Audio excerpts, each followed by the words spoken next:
Hi everybody, welcome to Active Self-Protection Extra here again in the Mantis booth at SHOT Show 2023 with my friend Mike Doyle. I told you I was going to do this week and he's standing there looking like, oh my gosh, what is he going to ask? Because I don't script these in advance and I like to just hear what guys have to say. So today I'm going to talk to my friend Mike here, who is a canine officer and SWAT guy, about this idea and the doctrine that shooting a police or harming a police canine is as bad as harming a police officer. To win the fight after the fight, you need help. After a use of force, I trust Firearms Legal Protection to help me win the fight for the rest of my life. From their 24/7 attorney-answered hotline to coverage for the use of all legal tools, Firearms Legal Protection has you covered. Get a discount by signing up at the link below. So I think this is a popular thing out there, you know, that like, and in statutory law, if you do harm to a police dog, that's this really high level. And I go, okay, wait a minute, because if he's not been deputized, and deputized, right? Because he's not, I mean, okay, he's trained. Sure. And being used by a cop to do coppy things. But like, if I have a dog come after me, and we're not talking, okay, so hopefully, I qualify this. Yeah, hopefully in a police canine use of force, you're after a bad guy, the bite is justified, Sure. and all those things. But if we don't have that, and someone's German Shepherd, you know, comes after me and starts chewing on me, and I shoot that dog, it's a dog, it's not a human, it's not worth Right. as much as a human. Right. So I asked the canine officer, why the special privilege? Well, all of the stuff that comes into, specifically with police dogs, is just I could speak to Arizona, right? I'm obviously not an attorney, and I Can't give legal advice. every state has different rules, but this all falls under cruelty to animals. So it's only an enhancement if that animal is a service animal. So it starts with cruelty to animals. You intentionally or recklessly harm an animal. And then if you're interfering with a working dog, with a service dog, it doesn't matter if it's a police dog or a seeing eye dog or some other kind of service animal. But that is the enhancement, is just that that dog is serving some purpose for the people that are handling that dog, the people that are handling it. So hold on. So you're in Arizona, really? It's a police canine is kind of considered the same as somebody's service dog? Yeah, service animal is that. The definition is encompassing of all of that. The definition of a service. That's news to me. I you know, because I thought especially that police dogs have their own kind of category. Nope. That it's some kind of, you know, attack on a law enforcement officer, and I think I've seen people charged with that. And not in Arizona perhaps, but because I'd love your opinion on this. I believe humans are worth more than anything. Human being is absolutely uniquely valuable. Sanctity of human life. It's a big deal. And so, somewhat why we send a police dog is because that protects human life. Exactly. So, but I bet you in your community, in the canine handler community, it's probably frowned on. I think we probably have a more realistic view of it than others, to be honest. It's big in our training where I work that the dog is a piece of property, and we always have to have that. You have to pay for it. You bought it from somebody, and you Well, register right. it with the state. And it's property. And at the end of the day, you know, his purpose, and this is something that when we have new handlers, we have to kind of get in their heads, is you need to understand that this dog is a tool, and that you might have to pat him on the head one day and send him into a scenario that he's not going to come out of. And that's hard. That sucks, right? And you know, especially because you bond with your dog, and you know what I mean. You sure. Spend all day together. Sure.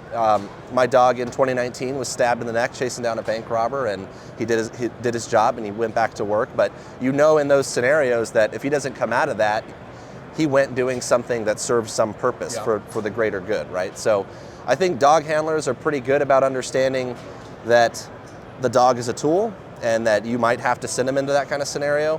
And probably, even though there's still going to be that emotional connection, I think we're generally less emotional than others, you know, to be honest. I do think an awful lot of people get way over the top Very about emotional. their dogs. Yes. Their cats too, and you know, you're like, okay, listen, I'm an animal lover, and I love dogs, but it's a dog. Right. At the end of the day, right? And so I learned some things on this one because I didn't realize that really in Arizona, at least, it's all under that idea of a service animal. And it's specifically interfering with that dog with the dog's service, whatever their function is. And certainly I think that we're probably having to kind of qualify that under the idea that this is not, maliciously attacking someone with a dog. It's right. Well, wait a minute. We gave them enough warnings that, like, hey, dude. There's lawful authority there. Yeah, there's lawful authority there. Like, and purpose. You need to surrender, and if you don't, you're going to get chewed on. You're going to get bit. And of course, here's the clue again. When a police officer with a canine starts speaking like some kind of Slavic language, you should stop doing what you're doing because things are about to get mean. Right? And I've seen Czechoslovakian, I've seen Hungarian, I've seen a couple of others, right? So, yeah, most of our dogs are either Dutch, Czech, or German. Yeah. The languages where they come from. Start speaking some kind of Germanic language. It's time to stop doing what you're doing, and because things are about to get ugly. So, but I do think that at the end of the day, a dog's life isn't as valuable as humans. Absolutely. And so, we recently had one out in Arizona, out of Tucson. Yeah. And had a police canine, and they're chasing down a dude that was like wanted for bank robbery and wanted for, I think, aggravated assault with a firearm. And then he pulls a gun out as he's running away, and they send the dog after him. And a lot of people in that one said, well, he pointed the gun at the dog, that's why they shot him. I don't think they did. In my analysis of that, I was like, no, he's pointing a gun at me, and that's why I shot him. Yeah, I could tell you specifically in that scenario that you're talking about that there's a lot to consider in this. One is if a guy's got a gun in his hand, right, it doesn't matter where it's pointed. It could be down at his side, it could be at himself. By the time he directs that at me, yeah, you don't have time to react. Right, I don't have the time to, excuse me, I don't have the time to effectively counter that. Mm-hmm. So it doesn't matter if it's pointed at the dog or elsewhere. If the guy's got a gun in his hand and he knows that we're the police and we're looking for him, and he probably shouldn't have a gun in his hand when we do that. Well, and they announce themselves, and it's a whole SWAT unit in full battle rattle, pointing rifles at him. So in that context, you can almost take the dog completely out of it, right? And as far as people saying that they were shooting the dog in defense, or shooting the guy in defense of the dog, that's just not the case. It's because of that element of danger to the officers. Mm-hmm. Now that being said, like our employment of the dog in a lot of cases, I describe it sometimes as a furry flashbang, right? I love it. That's going to be a new. I love alliterations too. A furry flashbang. Yeah. I love it. Yeah. So last year, my retired dog, one of his last deployments, he went after a guy who earlier in the morning had shot at the police during a vehicle pursuit, and it's a bad idea. Well, yeah, it happens. So we went after this dude, and we find him in an alley, and we jump out of our unmarked vans to go jump him, and we give him an opportunity to surrender or whatever, and he pulls a gun out and he has the gun to his head. And so I send the dog after the guy. Now, again, this is one of those things where that emotional component of, oh my God, my dog's gonna get hurt. If you think about what that guy might do if the dog is charging at him, right, is, oh God, this dog is coming, and he's going to point the gun at the dog instead of at me or my buddies. And that's a big deal, right? Yeah. So that's the idea of like valuing the dog. That is his purpose. That is his function, is to protect human life. Wow. And in that scenario, I can tell you that what actually ended up happening was the guy looked at the dog, saw him charging at him, threw the gun down and tried to surrender. It was too late as far as the dog is concerned. But you could see on video that some of the guys on our team that were getting ready to, taking part of that process, were fingers were moving onto the trigger and their guns were coming off safe. So the dog literally saved that guy's life. And man, what a cool thing. So, hey, I wanted you guys to get some of the knowledge of that stuff because we see it on badge cams often enough now. I'm not super regularly, but I bet you we've got, 6 or 8. There's been a bunch, I know. Videos on there.